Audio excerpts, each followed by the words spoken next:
Tuwing laban ng pambansang kamao Manny Pacquiao ay marami ang pumapansin sa kanyang kinikita sa bawat laban niya.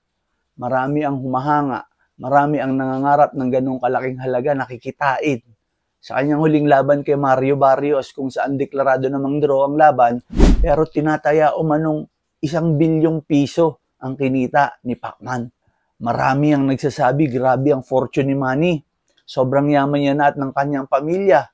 Sobrang sikat, sobrang pinagpala at marami ang nangangarap. How to be you, Manny Pacquiao?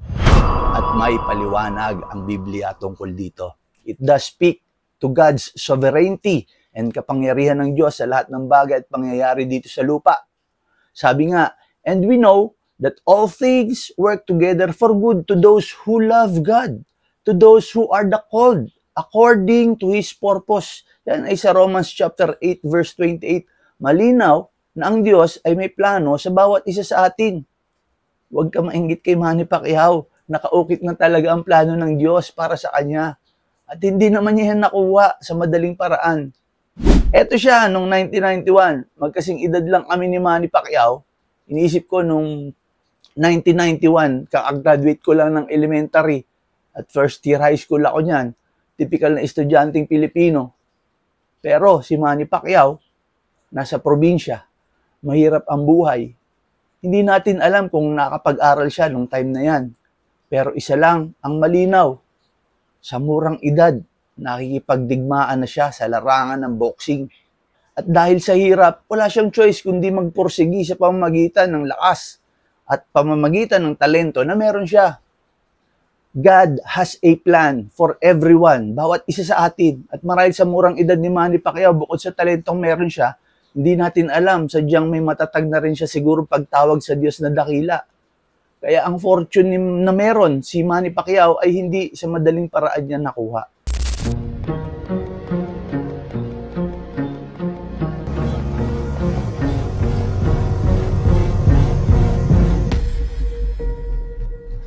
First Corinthians chapter 9 verse 24 to 25. Do you not know that those who run in a race all run, but one receives the prize? Run in such a way that you may obtain it.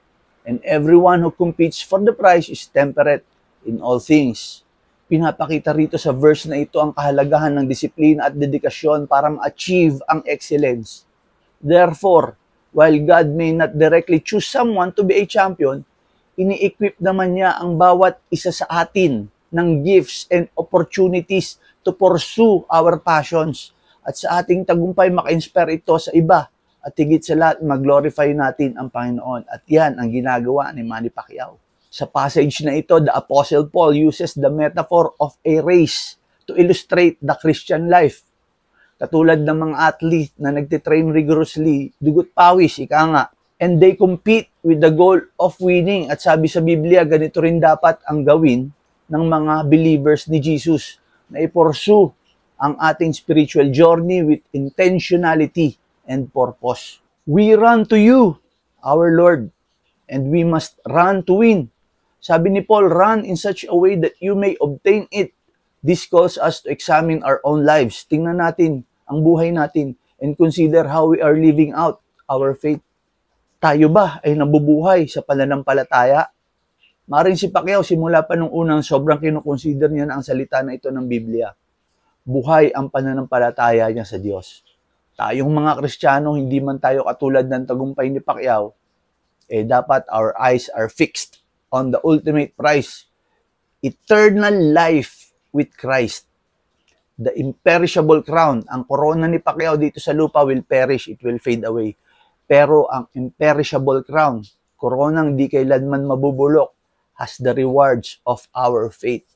Put effort na mag-grow tayo spiritually. Dito tayo mag-invest sa lupa para magagamit natin sa langit. Katulad ni Pacquiao na kilala bilang Christian, live according to God's word. At yon ay ginagawa niya na sa kanyang buhay ngayon. Tayo ay hindi mabubuhay at makikilala na katulad ni Pacquiao. Plano na ng Diyos sa kanya yan. Ang maging world famous boxer. Bawat isa sa atin may plano si Lord. Linangin mo, tulad ni Manny, ang tagal niyang pinaghirapan yan. Kaya, ayan, ang tagumpay sa kanya. At kung ano man tinatamasa sa buhay niya ngayon, Tandaan yung maraming luha at sakit ang dinigma niya. Sa ating spiritual na laban, this might mean letting go of sinful habits. I-prioritize natin ang prayer, pag-aaral ng salita ng Diyos, and being intentional in our worship sa Panginoon. Tandaan natin, God is sovereign. Siya ay in full control. Si Manny Pacquiao, kumbaga, nakaguhit talaga sa kanya yan. At dugot pawis nga ang puhunan niya. Pisikal at spiritual. Hindi tayo nag-iisa sa ating laban. Kasama natin ang Holy Spirit that empowers us. May plano ang Panginoon sa iyo. Basta, huwag kang bibitaw, kapatid. Tara, manalangin tayo. Maaari kang yumukod o ipikit ang iyong mata at damhin mo ang presensya ng Panginoon. Salamat, O Diyos, sa lahat ng iyong kadakilaan. Napakabuti mo, Ama. Help us to run the race with perseverance and dedication. Tulungan mo po kami na disiplinahin namin ang aming mga sarili at mag-focus sa iyo, sa eternal rewards that come from a life sa buhay namin that is lived for your glory. Panginoon, sa iyo ang lahat ng papuri at pagsamba, sa iyo lahat ang aming pag-surrender, Ama. In Jesus' name we pray. Amen. Salamat, kapatid. At ito ang ating daily word for today at magkita tayo sa araw-araw, mag-aral tayo ng isang verse mula sa Biblia at magsumiksik tayo sa presence ng Panginoon. Kasi habang tayo nagsusumiksik sa presence ng Panginoon, tumitibay tayo, lumalakas tayo at yan ang goal ng Run to You. Magkita ulit tayo bukas.